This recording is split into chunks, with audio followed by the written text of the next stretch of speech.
Adevărul de Petru Dugulescu. Când ai întâlnit în viață lucruri triste, înșelătoare, poate ai zis cu ochii în lacrimi: unde-i adevărul, oare? Oamenii întotdeauna au căutat acest răspuns, dar de mințile îngânfate, el a fost și e ascuns. Mulți încearcă să-l găsească și îl caută în multe părți, în cultură și în știință, în natură și în cărți. Alții îl caută în locuri rele, în desfrâu și în plăceri. Rezultatul care este? Nu se află nicăieri. Totul e deșertăciune, totul-i goană după vânt. Solomon așa ne spune, inspirat de Duhul Sfânt.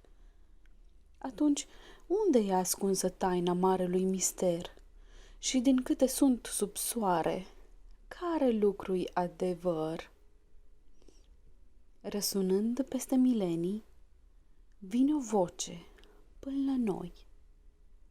Eu sunt calea, adevărul și viața de apoi.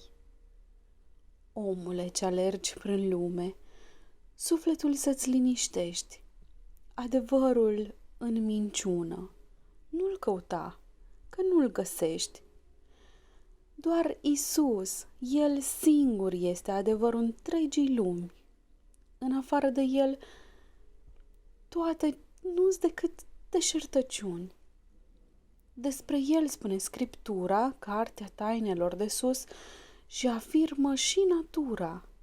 Adevărul e Isus. Da, Isus e adevărul, spun planetele în mers. El e unic, sfânt și veșnic în întregul univers. Dacă vrei, te poți convinge ascultând cuvântul său. E de ajuns să crezi un lucru: că a murit în locul tău. Amin.